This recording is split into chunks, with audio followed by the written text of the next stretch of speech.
good morning, good afternoon, good evening, depending on where you are tuning in from, or if you are catching us on replay. This is The Awesome Journey, and I am your host, Kelly Steinicke, along with my co host in care, Christy Howard.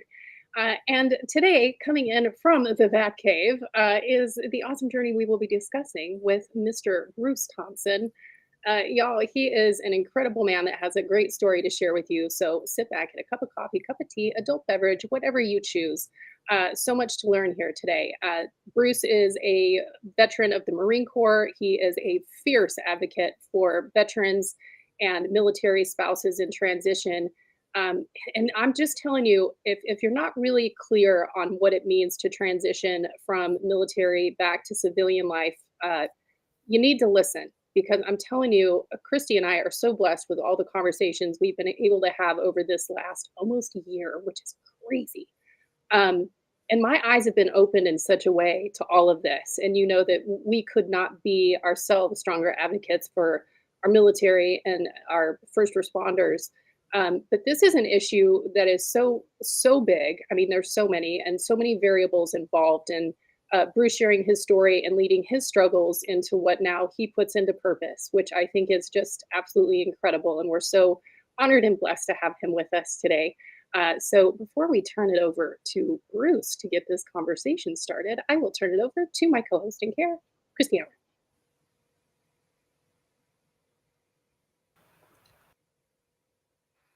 Hello? Seriously, Mercury is in retrograde. Yeah. I didn't go live when I started it. You had to tell me. I know, I was like, what's happening? And yeah, Mercury's in retrograde. 100%. I'm going to just sit back and my it's supposed to be really good today. I've been with them and they're like, oh no, your internet really good. And I'm like, no, not really. Anyway, Bruce, so many followers. And that's why I connected with you, because I wanted to know what you brought to the table, and you do. As Kelly said, that we love our veterans. We thank you for your service and what you continue to do. So I am going to mute, let you take the stand, and let's go for this. We've got people hanging out wanting to hear you. All right. Well, thank you all for letting me come in here and talk and share my journey. I'm one of those ones that, storytelling means everything. None of us knows it all. So by hearing what others are going through, what others have went through, allows us to know that we're not doing this on our own. We're not the first person to cross this bridge. So the more we talk, the more we share, the more people will understand. And that's what it's all about. It's helping people to learn from others. I talk about my story all the time with please don't make the same mistakes I made. Let me help you not stumble and not take a year to figure it out like I did. So I'm happy to be here. Looking forward to some of y'all's questions and what we can share. And again, hopefully the audience has some questions and we can hit some of those up.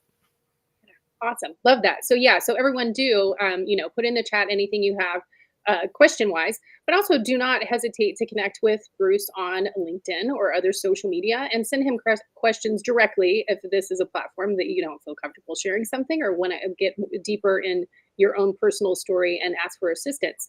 But I think to start off, Bruce, is why don't you share, your journey and how that transition period, what your struggles were for that year, and kind of then we'll go into your takeaways and what led you to doing what you're doing today.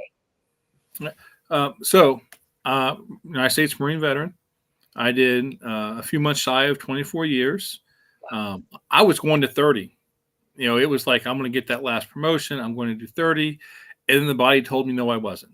So I had injuries that mounted up, and it kept me from being able to do what I needed to do to continue to serve.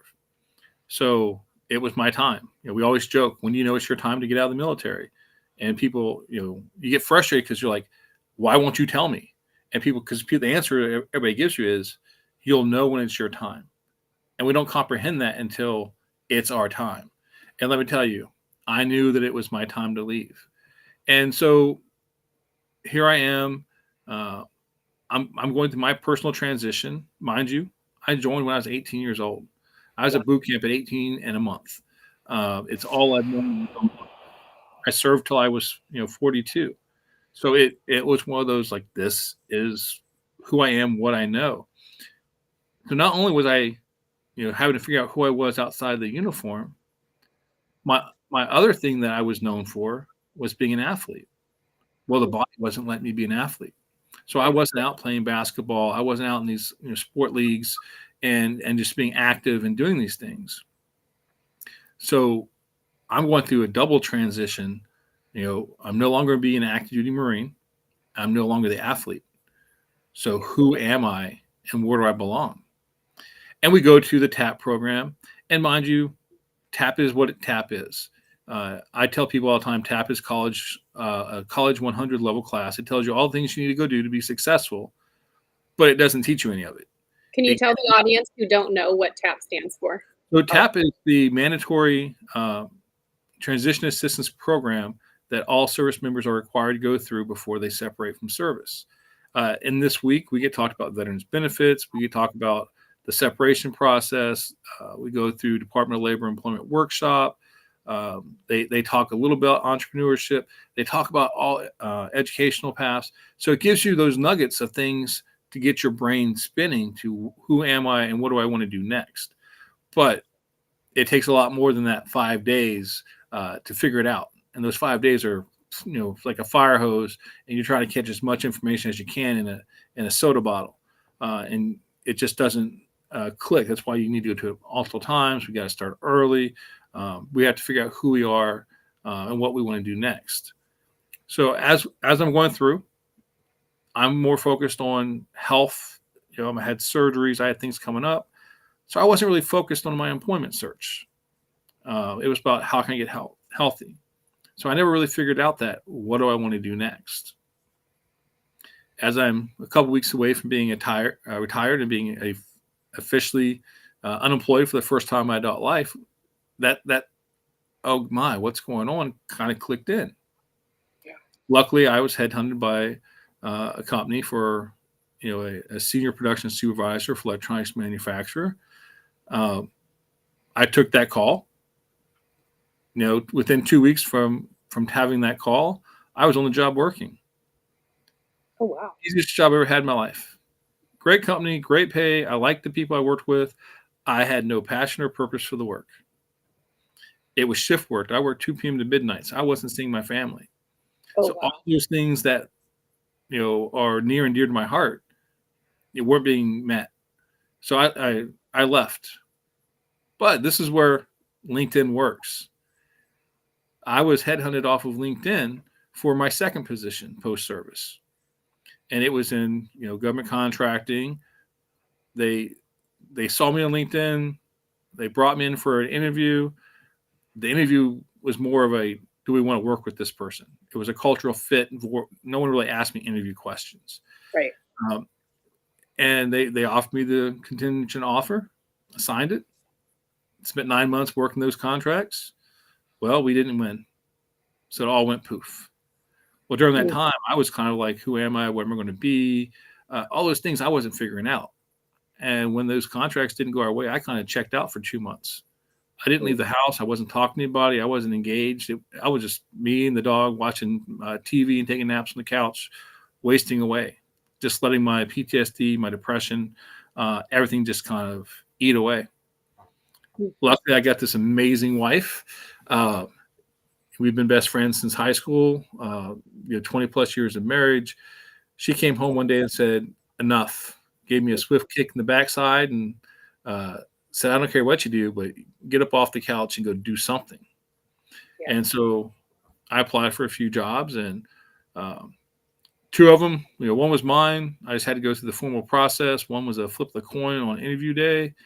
And a third was a throwaway to teach the TAP program. Well, along came the federal hiring freeze of 2017. And those first 2 jobs got wiped out. So here I am just getting off the couch, and someone punched me in the gut. And I was like, man, I'm about down for the count. The contractor called me about the TAP facilitator role. I interviewed for it. It all went well. And I started teaching TAP classes, and it was wow. Things lit up, things fell into place, things started rolling in a positive manner for me. uh, I was still doing, fulfilling my passion and my purpose, which is to serve others, helping people figure out, not to make mistakes I made, to let people know that they don't have to do this alone, that there's over 45,000 resources out there. It's Various nuts. organizations, and the advocates is even greater. But so many people don't know what they are, how they go. So that's Yeah. how I really found my way after suffering for really a year to figure it out. And so that's where I am, found my passion, my purpose. The light bulb above my head was glowing so bright it was about to burst. And I really kind of found my niche. So that's kind of, my first, year and a half out, and I taught tap for the next 2 years, and loved all about it. The connections, the sharing, the seeing others' eyes light up because they clicked, they got it. It was like, yes, you're not going to go through those same issues that I went through. Love it.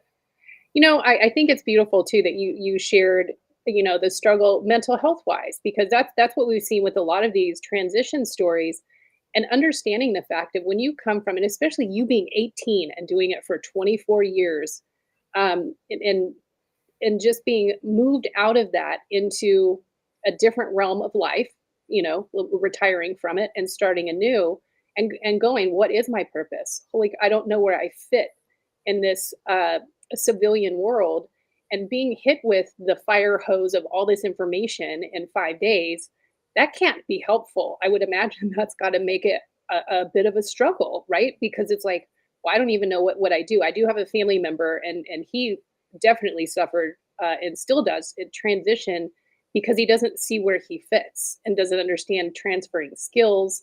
Um, so it's that emotional part that you were talking about, the depression, the PTSD.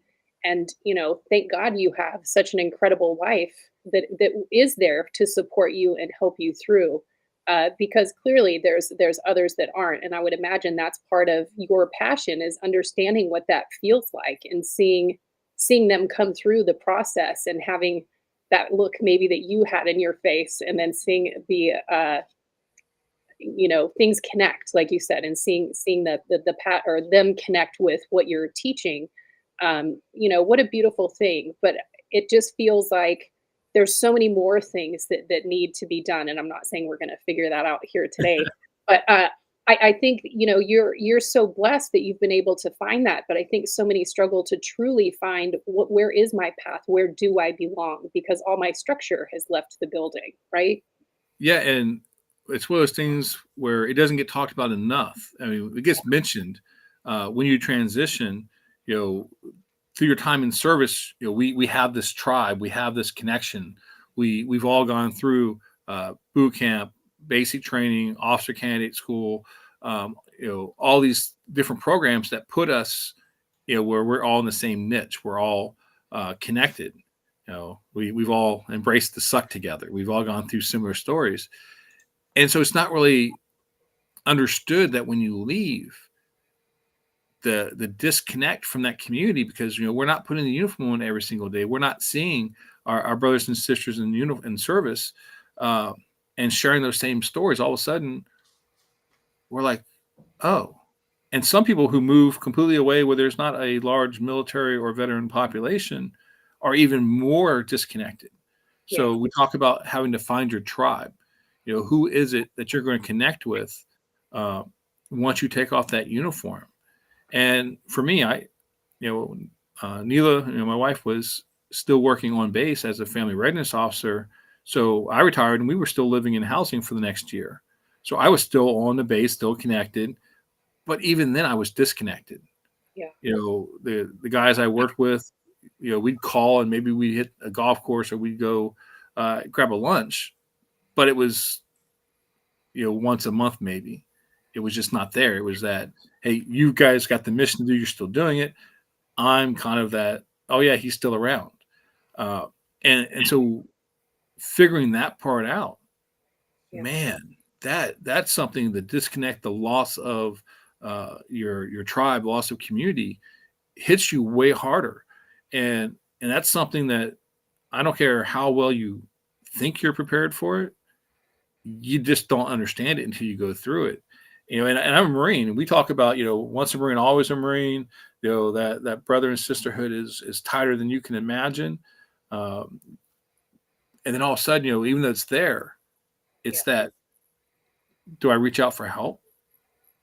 No, I don't. It's one of those mental health things. Is no one wants to admit that we have issues. No one wants to be a burden on others, and this is where we talk about the suicide, and the number's 22 a day. That number's a lie. It's probably more 40 plus a day, Oh yeah. just because there's certain states that don't report properly. So It's gut wrenching. that loss, that getting inside your head, that being outside the environment, and people don't understand the stories you tell. People look at you funny when you start opening up, and so people stop opening up. People stop telling their stories, and if you can't speak them, then they're just in your brain, kind of beating up on you. Yeah. So mental health struggles, I tell people all the time, we have to take mental health and make it as an everyday part of our conversation as talking about our physical health. Hey, my shoulder hurts. I twisted an ankle. Hey, I'm just not feeling good today. Like, I get some struggles I'm going through. And until we start openly talk about it and not, shaming people or blasting people for not being okay every single day, people aren't going to be open to coming out. So I openly share my story of struggle because I want people to know they're not alone. And I'll keep saying this. People need to understand you don't have to transition alone, whether it's employment, mental health, figuring out, who you are, what you want to do, where you want to live. There's all kinds of people that are willing to have conversations with you and to help you in the figuring out, you still got to do the work. It's on you to make the decisions, but there are people that can help guide you and ask those questions that we don't even know to ask, that will help, clear up our picture and let us know, oh, that's what that's called. And I'll joke right there. Let's talk networking. You know how many people in the military don't understand what networking is? Oh, I can see that. You say the term networking and we get scared. But if you define it and talk about it, we're like, oh yeah, I've got my go-to person for admin, for IT support, for supply. We all got our go-to. And people are like, that's networking. Those are people in your network. And you're like, whoa, that's crazy. No one ever told me that. But it's that translation of skills, terms, and to understand what we're really being. Because people start talking about networking, I was like, I don't even know what networking is. And people laugh, and they start explaining it to me. I'm like, oh, I'm a power networker. I've been doing this since I got before I joined the military. So yeah, it's one of those things that we have to learn what we don't know, and a lot of it is translation of terminology. Yeah. And what we don't know is scary, right? We always make it bigger and worse than what it is. And one of the beautiful things that I think that you shared with Christy and I before we came on too, which is a great share, is coming to LinkedIn and using it for the first time. It is a tool to help yourself, and how you decided, I'm not really sure what this is, but I think I want to start participating somehow because I need to. But that you just had truly an authentic approach, and how you went about that, because it is just it's a trial and error. Like you can't really do it wrong, unless you're trying to be something that you're not, which I honestly think is the biggest takeaway for everyone. It's like, just be you, man. That's really what it is. And sorry, I got to, thank goodness I have two computers. Yes, I noticed. Just flip it around. People have to understand it's your profile. So share your voice. It's you. And that's what you do, Bruce. You share your Yes. voice. You might see something and go, okay, I like what this person had to say. I respect that person. So I'm going to share my whole thought process on that. And that starts conversations. That starts connections. People not feeling like they're alone. People feeling that they can, they relate. Over when Kelly and I got on, because you got on in 2013. Kelly and I got on in 2008, 7, 8. It was completely different when it first started. It was pure business. Oh, yeah. Now, especially like after 9/11 and going through COVID and 2020. yeah, 9/11. Be nice to me. Anyway, people are starting to be more authentic and transparent and realizing vulnerability is a strength. And so when they show that vulnerable side, other people can relate. And that's where your posts come in, because you have so many veterans and people who even, they might not be a veteran, but they know people of how to, they're struggling. As you mentioned, when you decide that it's time to leave, or they decide that you've got to leave. Okay, well, now what do I do? And it's normal, though people don't think it's normal, but it would be a normal transition to dive deep in depression, saying, I've been a Marine for so long. Now what do I do? Right. How do I do this?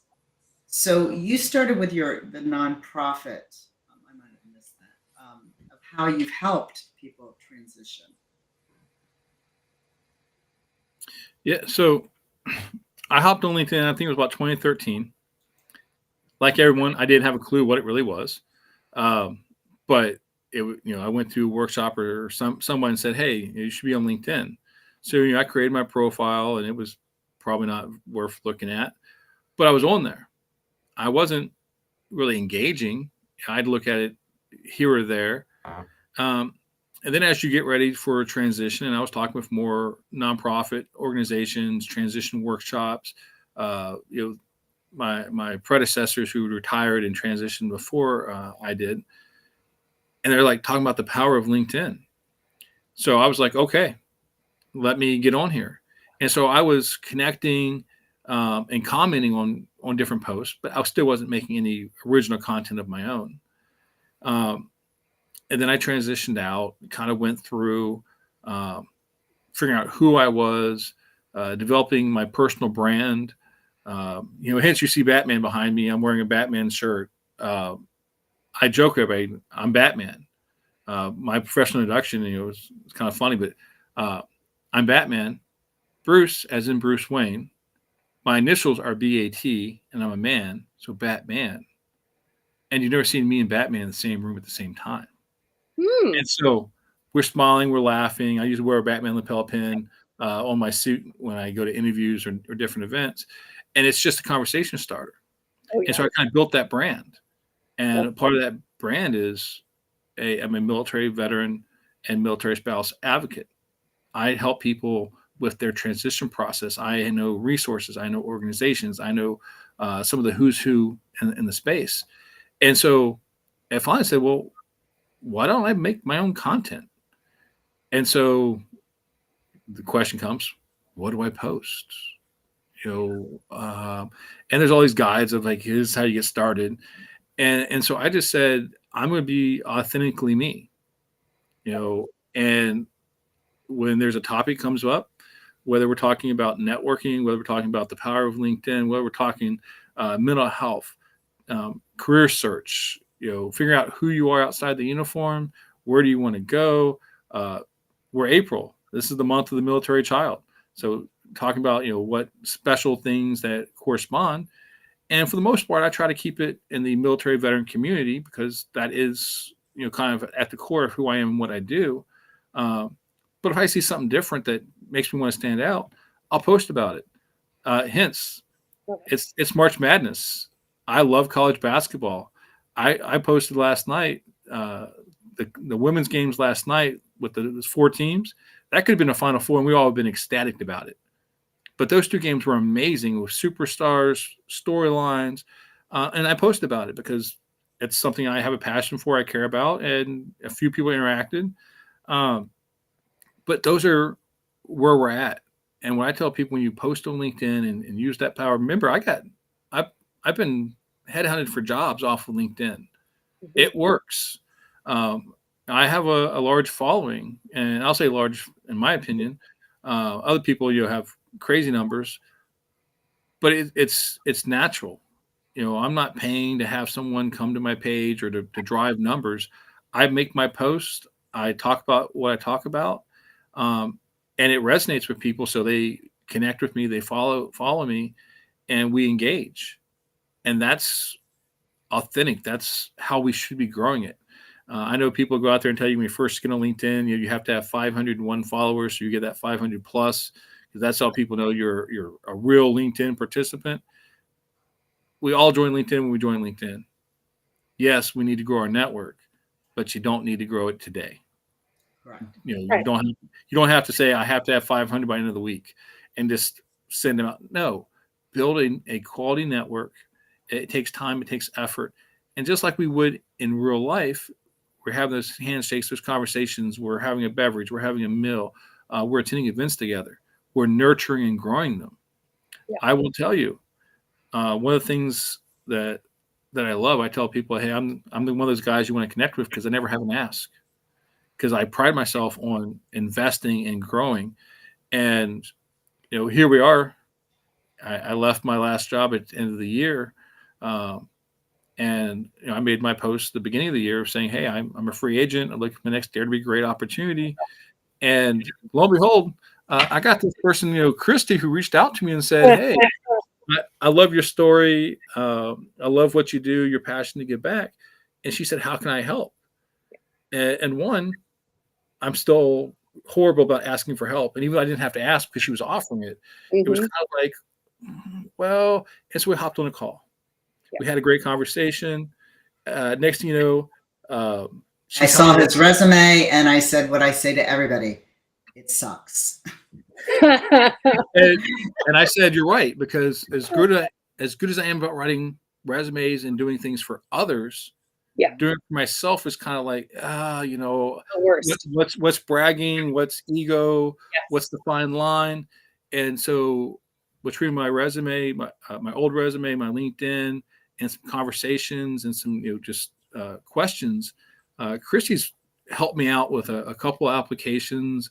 And again, we didn't know each other until I made that post talking about as a free agent, and she reached out to me. It's okay to reach out to strangers. It's okay. That's what LinkedIn is supposed to be. That's what networking is supposed to be. You can be how most of our guests are. They were strangers and now they're stuck with us. Yes, totally. And that's the amazing thing about all the different social media platforms is if used properly, you can make this incredible network. You don't have to fake who you are or put up a front because people see it.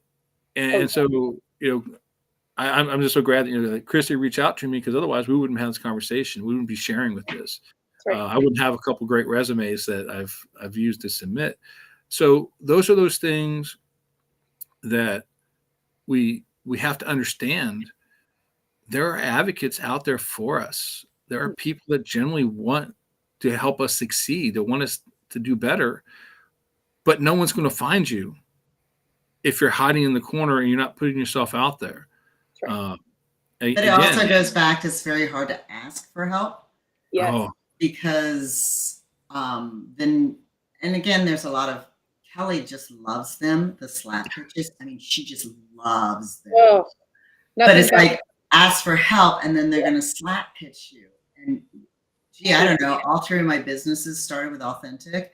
When we're transparent and we're authentic and we truly want to pay it forward and to help somebody else, this is how the world becomes a little bit of a better place.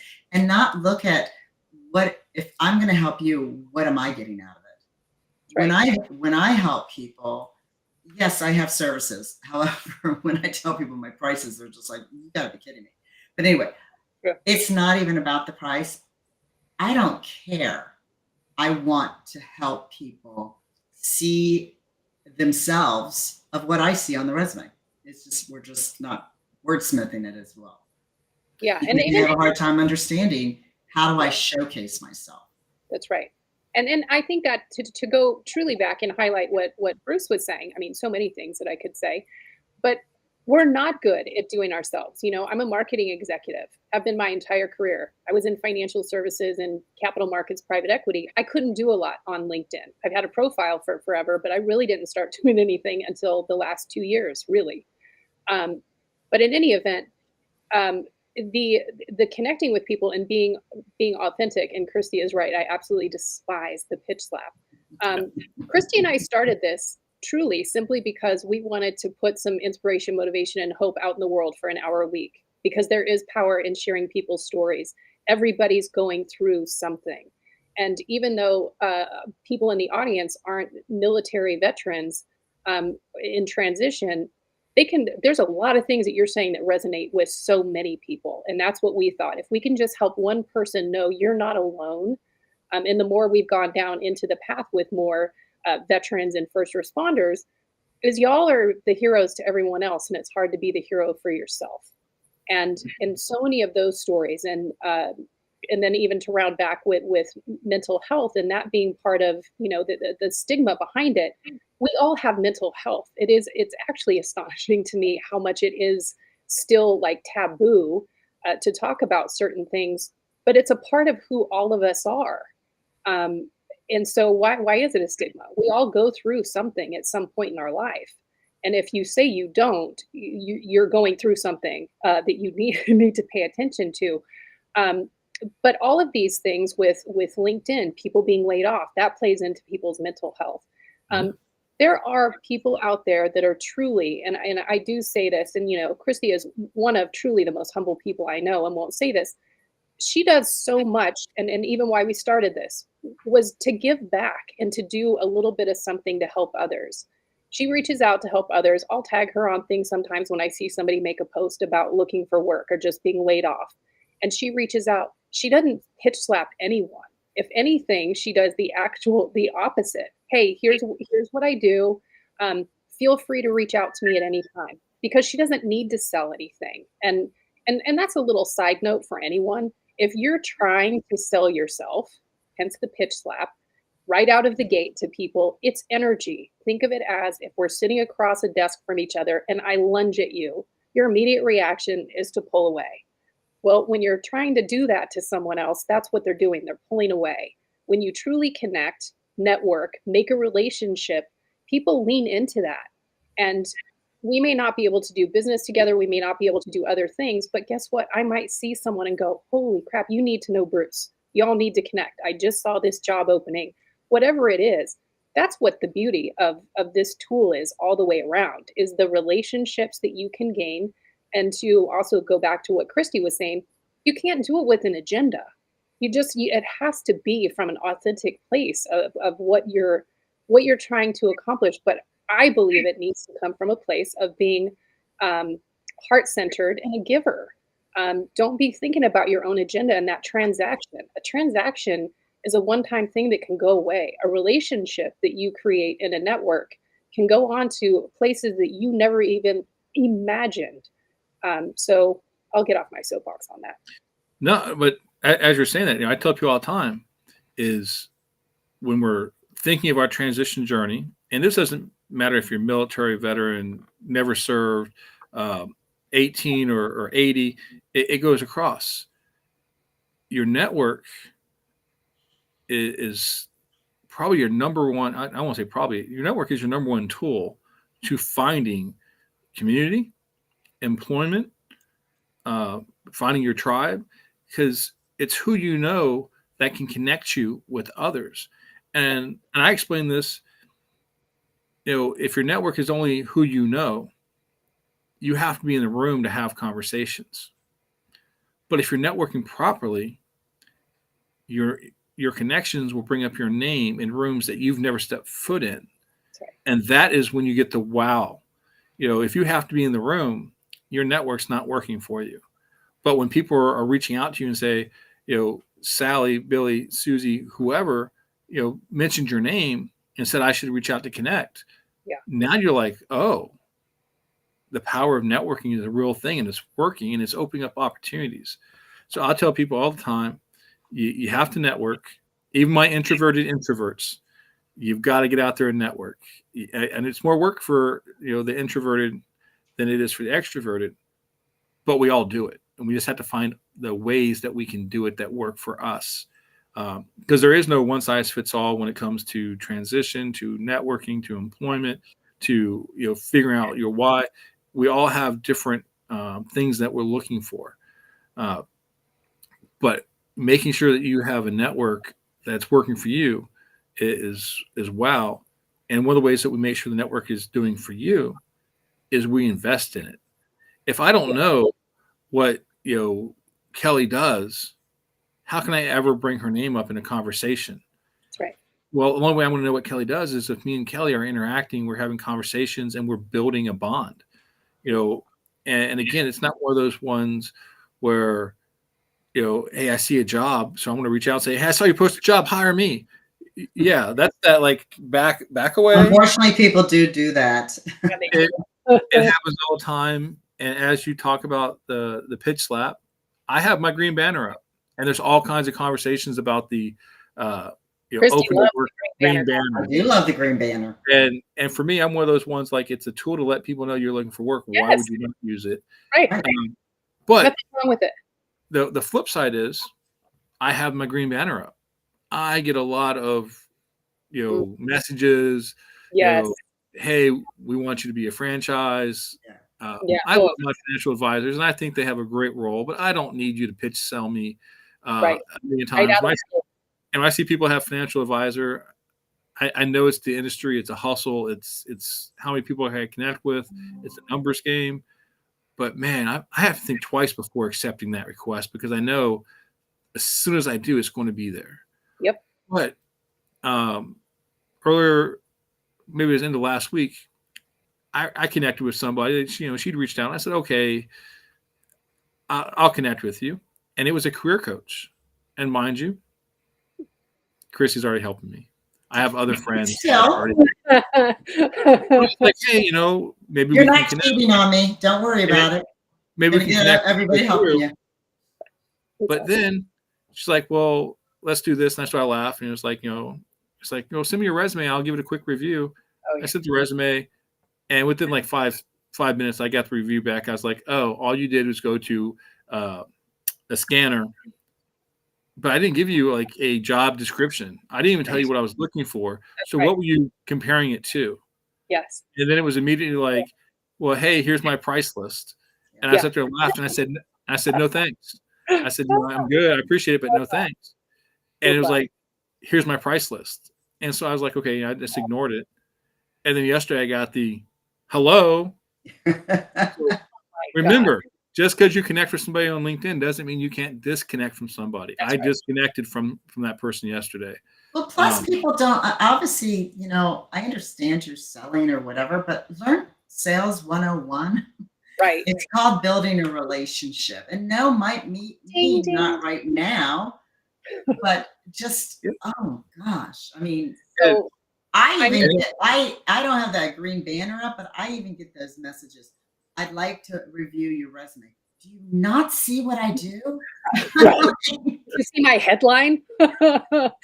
Yeah. Great review. And so that's what I tell people, when you're on LinkedIn, you're networking, don't hit the connect button and send it and not send a message. Oh, I take that back. I do. I always have a reason. But then again, and I'll put the asterisk out there. If I know you, we've met, we've done it. Okay, I get that. But if you're reaching out to someone you've never talked to before, it takes maybe 30 seconds to type up 2 sentences about, hey, I saw your post. It really resonated with me. I'd like to connect and have a conversation. Yeah. Boom. Hey, I see that you're a transitioning service member. Boom. I'm a transitioning service member. I'm a transitioning service member, or I'm a veteran. I saw you work for X company. I saw a position. I'm interested in that company. I'd love to be able to connect and pick your brain. Just be forward and real about why you want to connect. Because if we see, and I see your strategic way, but for me, and I'm different because I'm different. I will send a connection, but I will go to their page to see why I'm going to connect with them. And then when they accept it, I have, I've got my blurbs for I'd like you to be on our show. You're an EA. You're a recruiter. I mean, I have it. I have my little blurbs, but it has nothing to do with sales. It has to do with who I am and how, I'm here if I can help you. However, we do the show, we do this because it's a lot longer.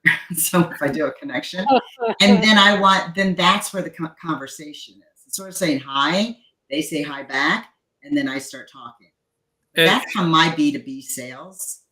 But your side is very more strategic, especially if you're looking for a job and building your network. I was going to say, I do a combination of what y'all both do.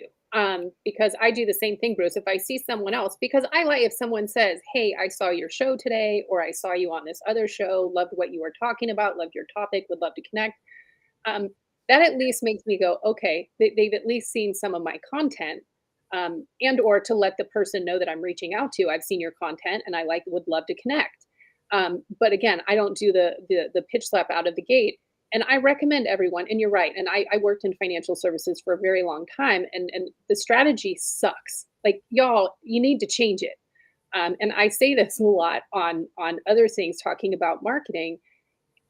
They'll say, well, we do get leads out of it by doing these blast, horrible automations that y'all use on LinkedIn. They're terrible. It's not the fact that maybe you get someone in your net every once in a while, because you will put out a big enough net, you're going to catch a fish here and there. But it's how many relationships have you absolutely turned off? Because if you're selling me and trying to solve a problem, and PS, for anyone that is sending me things saying, hey, the Awesome Journey is amazing, love what you're doing with your business, we have a sales team that can help you with leads. You've kind of missed the mark. But they're awful, and they're not paying attention to that fact of, you're closing opportunities that you have no idea where they could have led you by doing that, by thinking I can just reach out and I'm gaining something.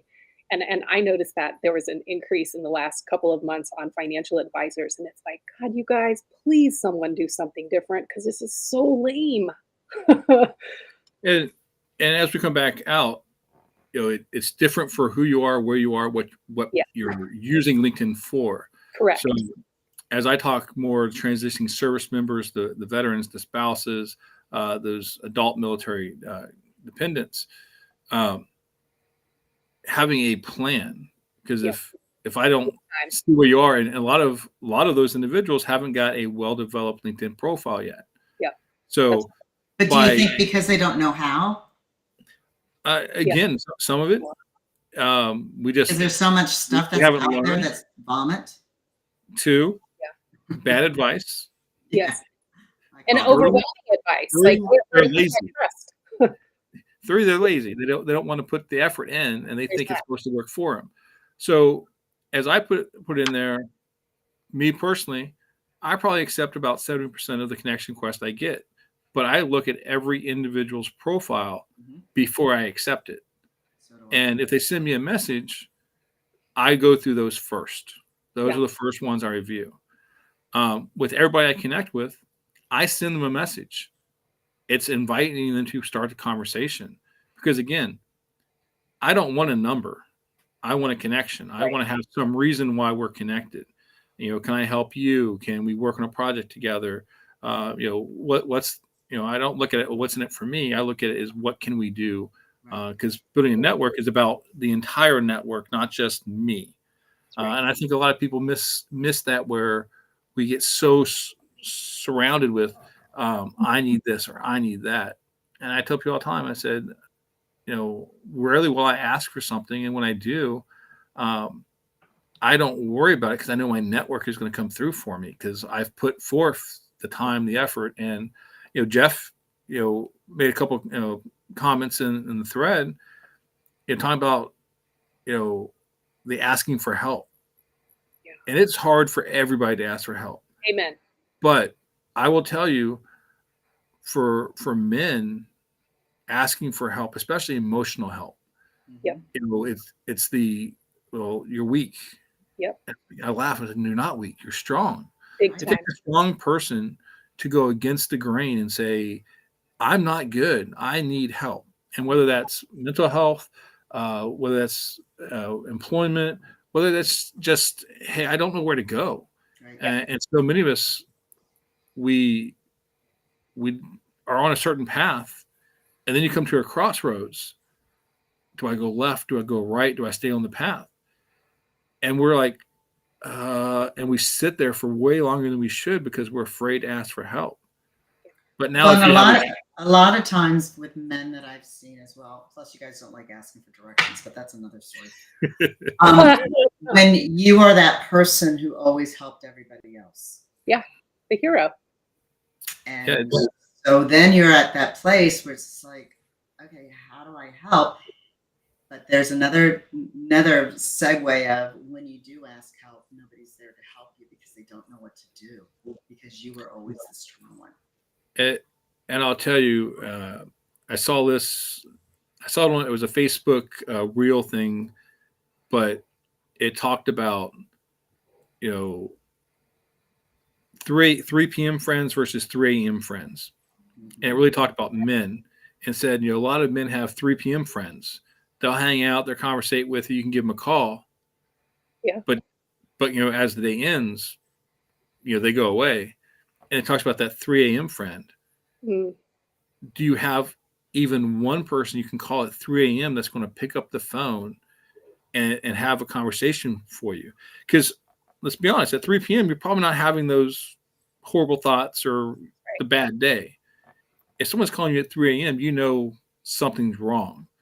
And it's horrible to say, most people have 0 3 a.m. friends. Mm. If you have one, that's special. Yes. So that's that concept of asking for help. And again, Hey, I'm going to have to turn my phone back on at nighttime now. and again, we kind of look at that when you ask for help, you're a burden to someone else. Yeah. And we've been preached at and told, don't be a burden. And even when you're the helper and you're like helping everybody and you can call and you know, it's you're the giver. Yep. Well, givers hate asking for something in return. Yep. Yep. I will tell you, I've been at the worst part possible, and knowing I need to throw a lifeline, you're like, I don't feel comfortable throwing a lifeline. Luckily, I'm married to my lifeline, so I have that. But it's figuring out who is it that you can truly open up and be yourself with. And a lot of the transition, you know, in order for people to be able to help you, they've got to know you. And so many people are like, well, this is my public persona, Right. and I'll never show you my private persona. And that's where I tell people, you got to be authentic.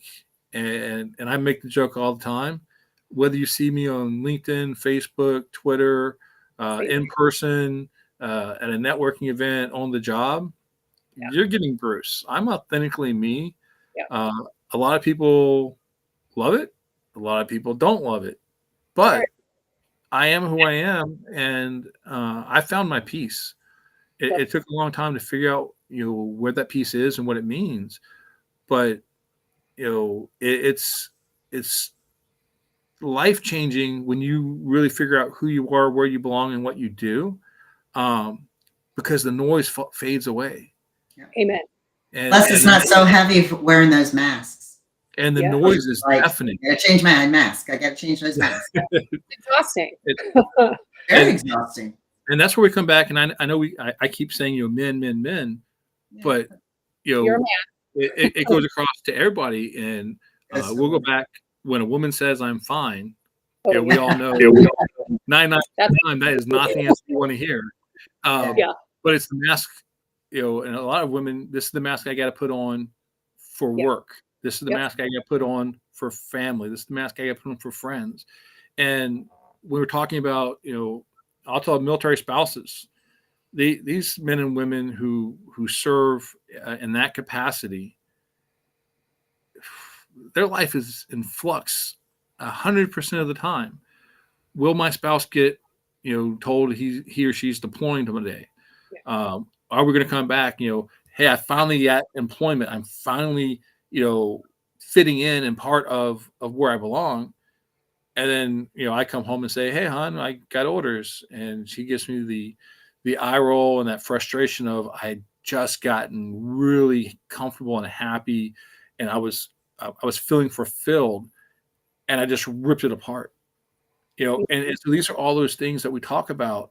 Um, Change. Especially when we talk about the military transition space, we so much talk about the service member. We don't talk as much as we should about the military spouse, and we definitely, as I said, it's the month of the military child.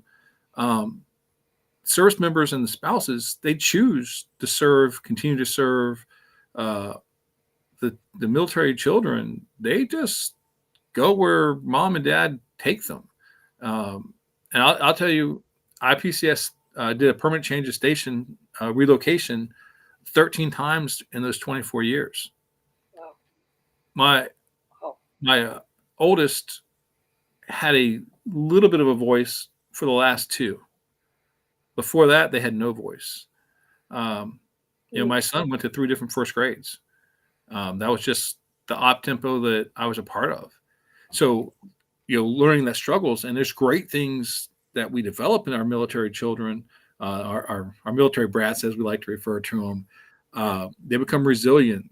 Their social skills develop earlier. They see the world. They do so much, but we also rip them apart from so many other things. So the disconnects there. It's the same thing with the military spouses. Just when they figure out who they are and get a career started, they get ripped away from it. And now there's more remote opportunities where those jobs aren't always being done, but there's still a majority of jobs that if you move, the job doesn't move with you. And also I ran into somebody that her husband's active right now, and the concern was I moved around. There's short stints here and there. Yeah. And because there are some recruiters that vomit out there going, like, you can't jump around. Well, come welcome to life. Let's go back to see how long you've been working at your job. But anyway. Yeah. But I said to her, as long as we showcase that you're a military wife, they'll put it together. And, right. You move around when you're in the military. But it is still very hard for the women and even the husbands whose wives are in the military, of having to always be that strong person while you're away, but even when you're home, and not being able to have your own breakdowns. Yeah, it's definitely one of those ones that you have to look at the dynamic of all relationships. When me and Neela got married, I was the dominant. I was the breadwinner. She had moved out and wasn't working, and she went through that, having gone from a manager role for a decade plus at a company to then with some health issues, being the stay-at-home mom, the housewife, and then the adjustment phase. Then I get orders where I'm going overseas for a year. So she gets to be mom, dad, CFO, COO. She had all the titles in the house, and I was checking in from afar, via different phone calls or video chats. And then I come home and it's like, well, I'm back, so I'm taking over. And it was like, hold yourself. And the first time it happened. And then a year and a half later, I'm gone for Iraq deployment, and she has to take it all over again. I come back and it's like, well, are you taking all this stuff back? Like, hey, here's the folder of, here's your binder of responsibility. And it was kind of like, well, we know I'm going to deploy again. Why would I take it all back? And so that the clicking and the understanding that comes across, and those conversations that you have to figure out, who's doing what roles. And then, hey, I'm no longer deploying. I'm no longer going on training exercises. I'm home now. Yeah. Okay, well, what roles do you take back over? And what are like, hey, this is, the things that one spouse does, and here's what the other spouse does. And it changes. So I joke all the time, me and Neela, we have so many opposite roles of what, normal traditions are. I do the cooking, I'll go do the shopping. She's still our CFO. I'd rather go spend money, and she likes to save money. So the saver should be the CFO. We joke about her really kind of driving the household and where we are, what we do. I think she'd say that I was the CEO, but I lie and say only in figurehead status. I got a very strong woman who gets it, but finding that relationship and being able to do it again. Me and Neil have known each other since high school, and we've been best friends for over 30 years. It took a long time to get there, and so many relationships don't ever get there. And so Well, I can understanding see how those. just oh, sorry. I was just gonna say, I just see how for so many that would be a challenge because, I mean, for a very, so many variables, involved for so many reasons. But just the main part of you're gone for a year, I'm doing everything at the house, and you come back in, and now you're reclaiming your position. Because emotionally, I would imagine for you, it's got to be about kind of reclaiming some normalcy or back to my family of how I do. But then maybe for me, I'm feeling a little resentful. Who are you to come in here and now just all of a sudden act like everything is being shifting, or you're playing a role now? I could see that resentment, and I mean that's a big communication And, challenge, I would imagine. and what you have a lot of this is the while you were gone, this was the routine that we developed and it worked. And yeah, you're Right. coming back and don't even know the routine, but it's like you get a brand new job. The boss comes in, brand new job, and without even learning and kind of understanding the relationships, what works, what's not working, the culture of that, come in and says, this is how we're going to do it. And you're like, who's that guy or who's that gal? Right. And there's instant resentment. You're like, hey, we had a method and method worked. And so we talk about work cultures. It's the same thing when we talk about household cultures or Great, relationships. great analogy. We have to be able to come out there and see what works, what doesn't work, and slowly make adjustments. Uh, Mhm. and again, when I came home the first time, maybe second time as well, there's a lot of that. I'm home. I'm the man of the house. Blah blah blah blah blah. And bless her for putting up with me like that. Um, but it Love was does some crazy things. it was the reality. So when it came to third and fourth, and so on, it was the hey, I'm home. What's been going on? How are we working this thing? What are the things that I love that. we're willing to give me? Because again, I need to feel like I'm contributing, Right. but at the same time, I can't come in there and think that I'm going to lay the foot down and that's the law because we Mhm. understand that's not how it works. So we talk communication. Transition is super stressful, not only for the service member, but for the spouse, for the kids.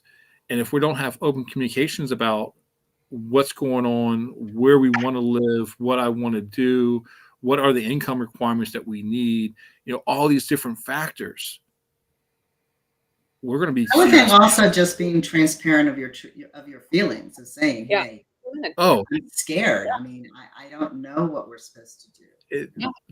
there's nothing more freeing than being able to open up to your partner and be, you know, break down in tears. Mhm. To be like, I'm this stressed that I'm stressed to tears. I'm so lost that I don't even know where to come up for air at.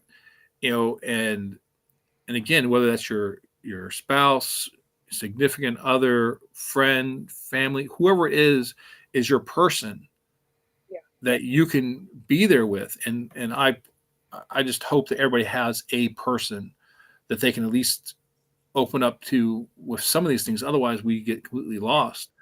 But that transparency, that open communication, the high emotional intelligence, to be able to see what's going on and to not try to put on a mask, to put on that front, um, and and it's amazing that if we realize that we're both going through the same things, that we're all scared, that we're all worried about, where we're going to live, what's the next paycheck coming from, you know, all those things that like, you know, we try to take it and put it in our pack and say, I've got this.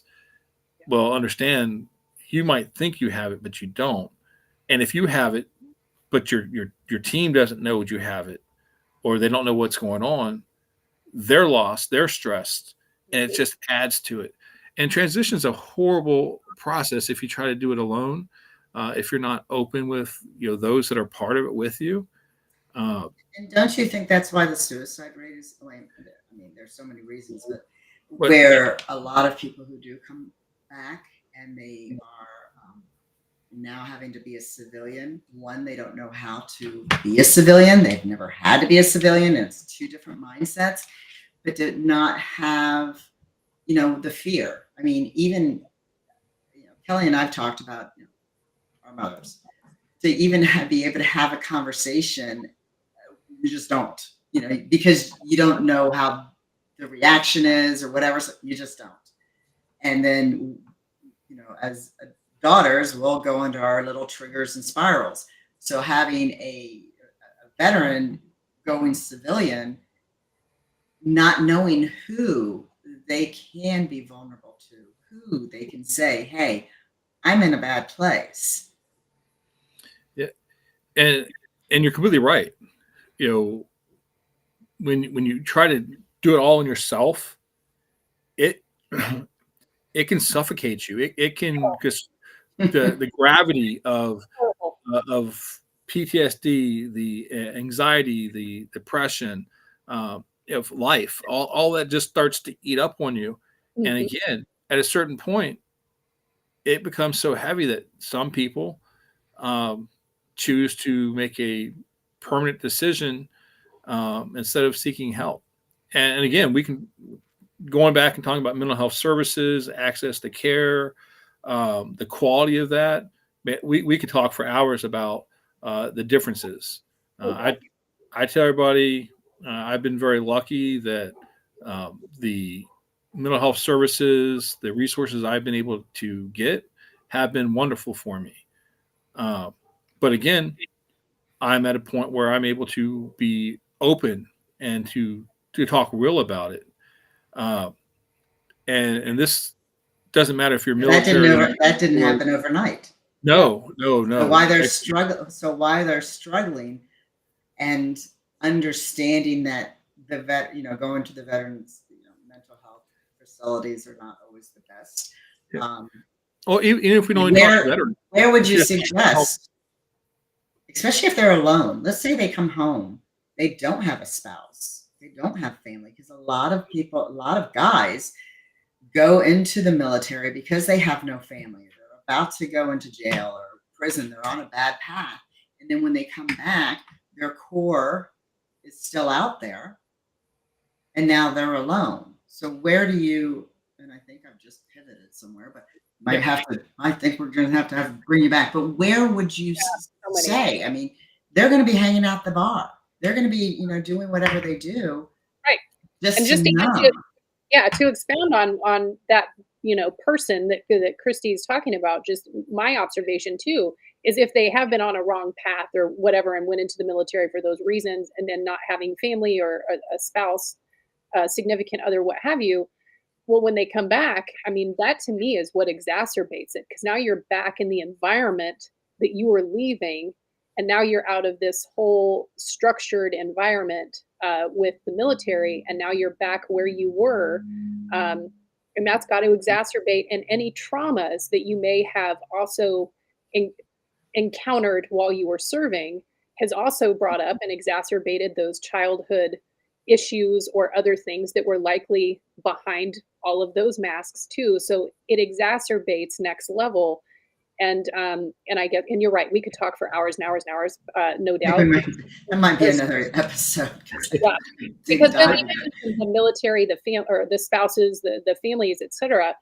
But I guess, kind of to wrap this part of it up is, and because people are, the worst thing is, all humans, not just veterans or first responders, all of us are terrible at asking for help.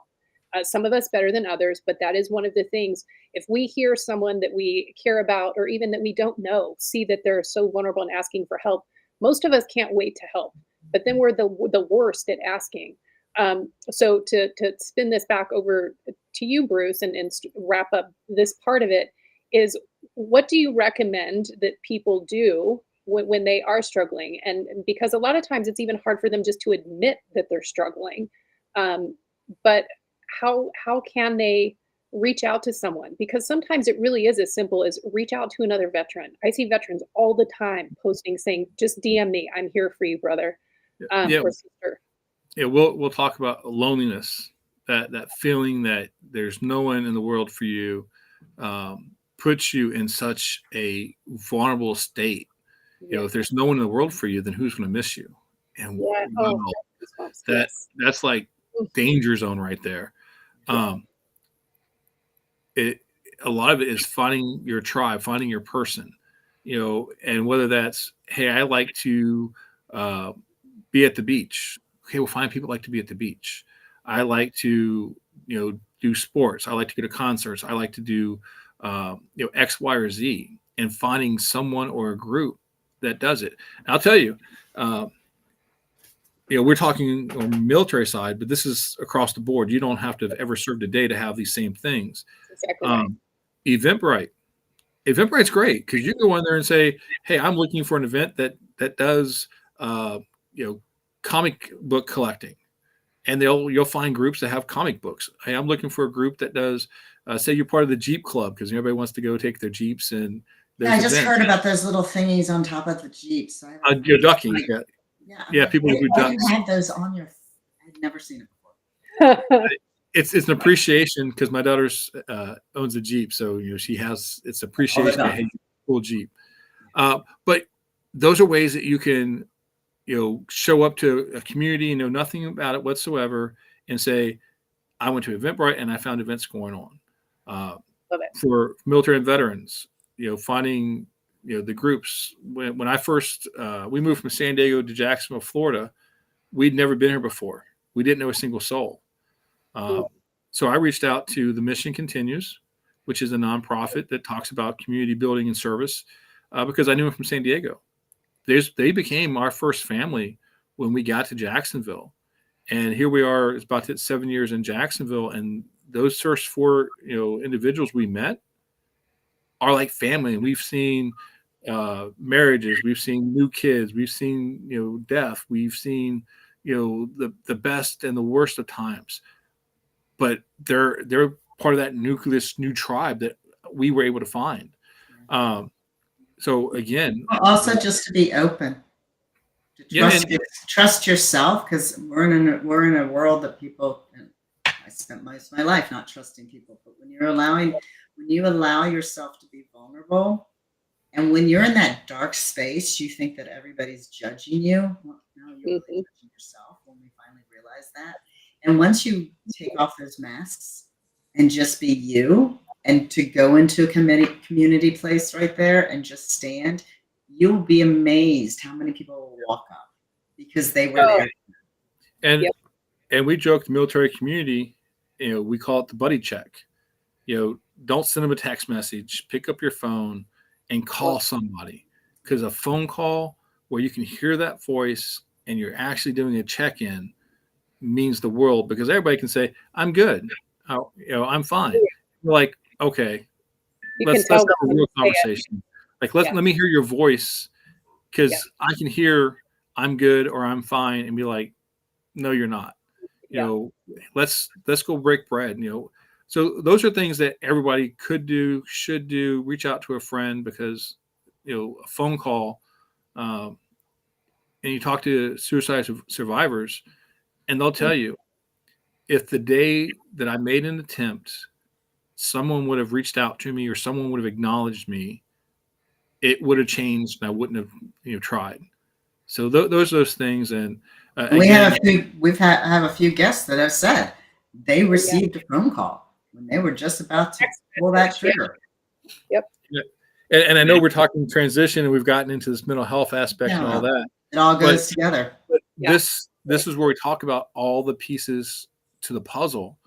And it doesn't take a lot to get somebody from I'm good to I'm not good. We talk nowadays, we can talk about inflation, the cost of living, how many people who had great jobs been laid off, so many people that can't find a job because the market's kind of crazy right now.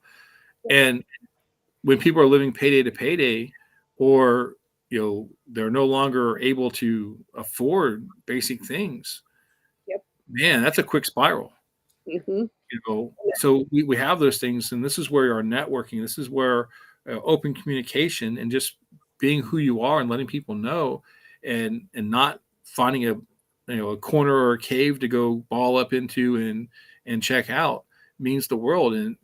And will we talk about finding our tribe, finding that community, finding our person, finding a resource, an event. I I went and signed up, and I was in a basketball league. I love basketball. I look forward to Sundays because that's when we had our games. Having that something that you're looking forward to, Yeah. and it's a regular basis, you're like, yes, that's it. And whatever that happens to be for each individual is what we have to find. We have to find that something that turns the light on for us. And Kelly, you got your candles back there. What candle is lit? Because that's that flame that we want to have, and it's great. But if the candle goes out, now we have to worry. And those are those things that when we talk about the transition process, the different resources, the different methods, one, But it none of also, it I'm sorry, it alone. also goes back to the networking, because you never know one who's gone through what you're going through, True and story. you never know who somebody knows that needs to know you. Right. The green frame just. Yeah, and I'll tell you, I talk about mentorship and conversations all the time. One, everybody needs a mentor.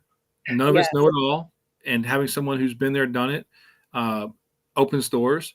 And conversations, informational interviews are amazing things. Having a conversation with somebody, you don't know where that conversation will go. And I've had people that we just happen to be sitting beside each other at an event, and so we start a conversation, and it's led to multiple introductions to other people. It's led to, hey, what about this employment opportunity? Or, hey, did you know about this?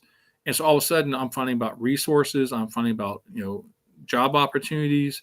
And it all started because I happened to be sitting someplace and opened my mouth to have a conversation. And conversations are powerful. But again, you have to make yourself vulnerable enough to say, hey, I'm Bruce. Who are you?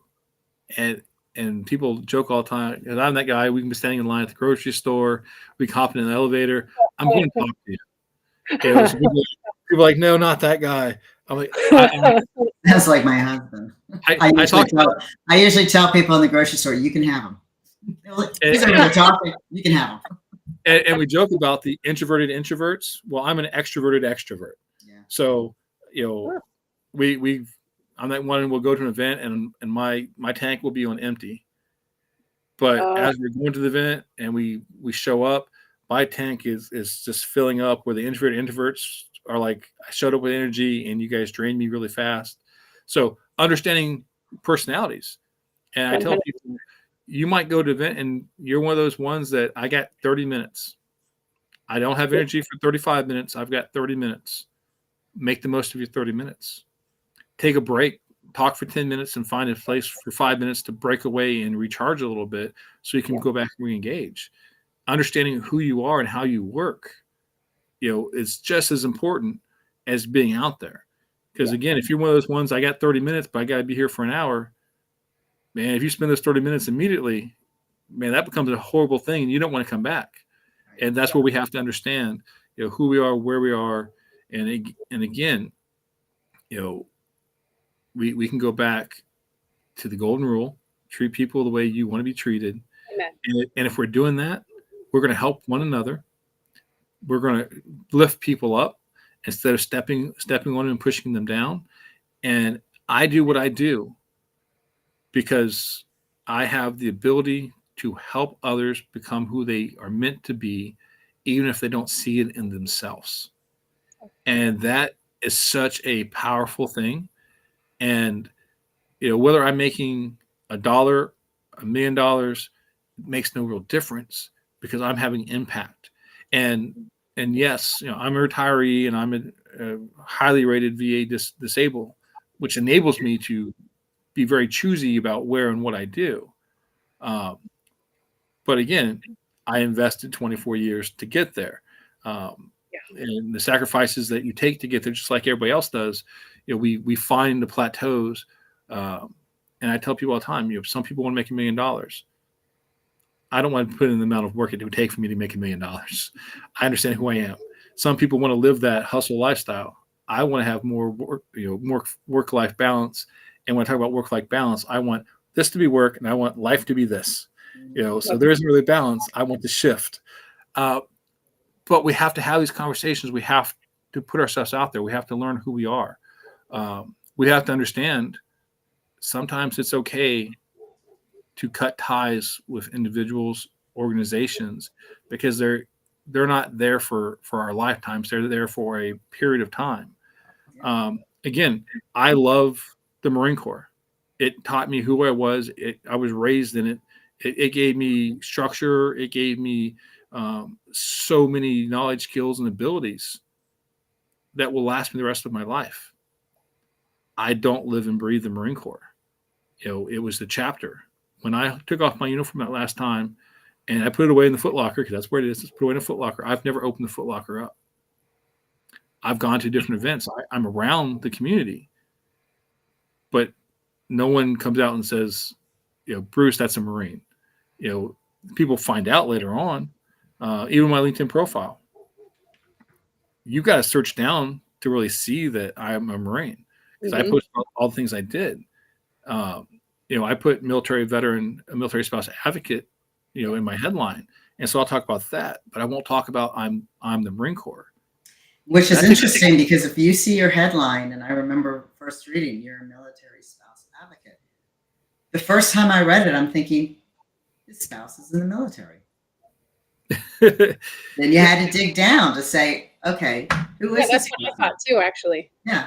But that gets people to go, okay, I want to know more. Oh, it's interesting. Right away. And interesting, and it makes you have such a servant heart. And I think that, the important thing there too is, I think so many of us, and this is just me relating my personal thing, is losing my corporate job for the first time in 2020 in my entire career, not being able to get hired, is learning that we're not defined by a title, a space in your life. I think the significance of you closing that locker, it actually gave me chills when you said that, because it doesn't define who you are. That's part of your story, but you're Bruce. You're not the Marine at the core, or at least that's my interpretation of when we do things. We're not defined by that. The same way we're not defined by our depression period, our drug use, our alcoholism, whatever it is. Those are just parts of our story and parts of our journey. So I just thought that was a significant and wonderful example.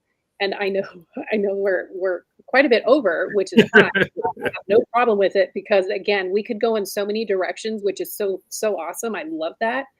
But I guess kind of to now think about wrapping up anyways, is Bruce, where can people connect with you, and how can we help you? Because you are still a free agent. So where would your perfect team be? So connect with me is simple. LinkedIn, Bruce Thompson, MBA. I would say I was the guy with the beard, but we had that conversation. I got a haircut and shave, so I can't say look for the guy with the beard anymore. We'll share the link. But I am, as we say, I'm a free agent. I'm looking for my next dare to be great opportunity. I have lived in the nonprofit space, working with the military veteran transition process for the last 8 years. I consider myself to be a subject matter expert, and I would love to continue in that journey. And this is one of those things, I'll be honest, I don't wrap myself around titles. I wrap myself around purpose. So being able to help others, whether it's advocacy, facilitation, developing programs that are going to impact the community, is where I want to be. So that is where I'm at. I live in Jacksonville, Florida, so it's either got to be local or a fully remote role, because we're not ready to pick up the house and move again. But those are things that I am. And I tell people all the time, I'm ready to have a conversation. And if it's the right fit, the other things will work themselves out. So it's not about I have to make X amount of money, I have to blah, blah, blah, blah, blah. It's not about that. It's about passion and purpose where I can make an impact. And then the rest of the stuff, we can have a conversation to work out. So that's where I am. That's where I'm at. Happy to have conversations and to see what might be out there. Love it. And Out there. before I toss it over to Christy, I do want to remind everyone that if you don't even have to just be a veteran, because I know we've been talking about veterans today, but this applies to everyone. So much of what we talked about today applies to everyone, not just someone who has been in the military. But as a reminder, if you are looking for help with your LinkedIn profile, need help with a resume, you aren't sure, reach out to Christy. This is what she does, and she does it so selflessly and truly does it from the best way, because she does it from her heart and she truly just wants to help people. So if you need help, reach out. I mean, that's what this is all about. And I hope that's what everybody, a big takeaway from today is your network, your community, find your tribe, find your community. LinkedIn is a community. And when we find a community where we feel safe and supported, man, the sky's the limit, because there's nothing we can't do when we have that. So final words, Christy. Just to let you know, it's a 30-minute free conversation. I'm giving you my time. I am going to give you so much information. So just to make you realize who you are, you shine. You're a rock star. So let's, start knowing that. But no, Bruce, I'm looking at the calendar. We're bringing you back on. Yes, for sure. We can go in so many directions with you. Oh, you definitely have a servant heart, and that's the type of people Kelly and I are attracted to. And we thank you for your service, but we thank you for your wife. Yes, amen. God bless your family. Just, and I'll tell you, I really appreciate, Christy, obviously all the help you gave. And I think it was Kelly who saw the post or comment I made and tagged you, which led us to have those conversations. But I thank you all for letting me come in here and just, put some of my story, some of the knowledge out there for others. Because again, if throughout this conversation we've been able to reach one person, we've made an impact, we've made a change. And so just thank you all for the opportunity to come on and talk, just for the camaraderie, the friendship. I'd love to come back on because, again, you will. We can talk about so many different things. And again, I'm so blessed that I have a super strong spouse who, as we say, we're great on our own, but we're unstoppable together. And I wish everybody could have someone that they can rely on, with everything. It changes where we are. So that's a drive. But thank you all so much. I really appreciate being able to share today. Yeah. Oh, I mean, truly our pleasure. And again, thank you for your service, for everything that you do, and God bless you and your family for all. And just another final reminder for everyone: we will share Bruce's contact in the comments, as well as the post promo. Do connect with him. And a reminder to anyone who might be listening: you're never alone, and there is someone always out there. Reach out to someone because there is help. And again, you're never alone. We're all here for you. You can reach out to us. If we can't help you, we likely know resources or who to connect you to. And just know that you're loved. And thank you, Bruce, for sharing your story and for being here and being so vulnerable. Such important things that impact everyone. So until next Tuesday at 1:11 p.m. Eastern Time, do remember, we are all on this journey together. And together, we really do make it awesome. Have a great day, everyone.